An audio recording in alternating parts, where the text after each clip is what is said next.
Being agreeable feels safe, but being contrarian feels quite risky. But here's the hidden truth. Both secretly control how other people treat you.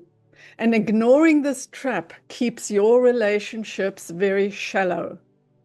In the relations game, people swing between pleasing everyone and pushing against the crowd. But both agreeableness and contrarianism carry hidden payoffs and costs. Today, we'll run the contrarian versus agreeable through the squares process.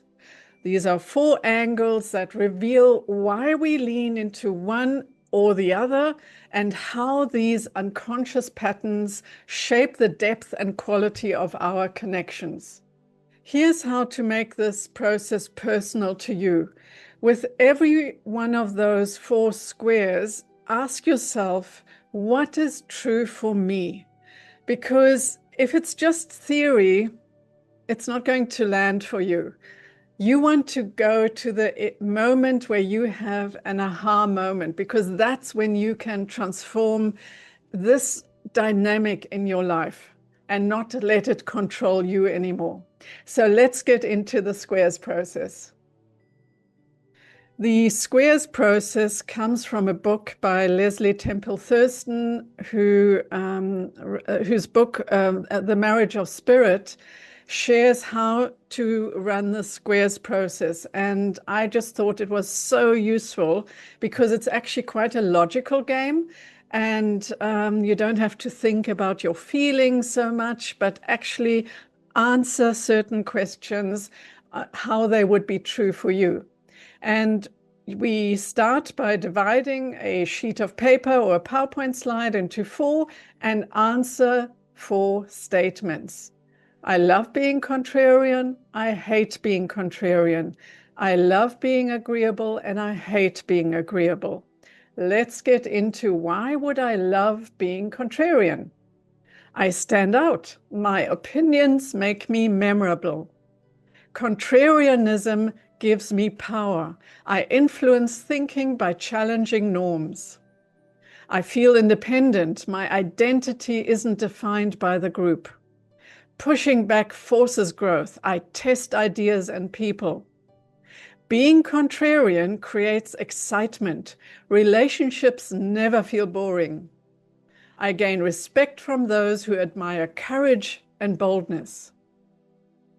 Let's look why I would hate being a contrarian. People resist or reject me. Conflict creates distance. Contrarian energy isolates. Fewer people truly understand me. I feel pressure to justify my stance. Arguments are exhausting. Relationships can become competitive rather than cooperative. I'm often misunderstood because my intentions get misread. And constant challenge can create tension. Connection feels very fragile. Let's look into why I love being agreeable. People like me. I'm accepted and liked easily. Agreeableness reduces conflict. Relationships feel smoother. I feel included. I belong by default. Pleasing others builds trust. I get favors and support. Cooperation creates harmony. Life feels predictable and safe. Being agreeable shields me from criticism. I'm less likely to offend. Now let's look at the last one, which is I hate being agreeable. Why would that be true? I feel invisible. My own opinions are often ignored. People take advantage of me. My compliance can be exploited. Agreeing all the time can feel hollow. Relationships lack depth. I suppress my identity to maintain harmony. Self-expression suffers. I avoid necessary conflict. Growth and authenticity are stifled. Pleasing others can create resentment.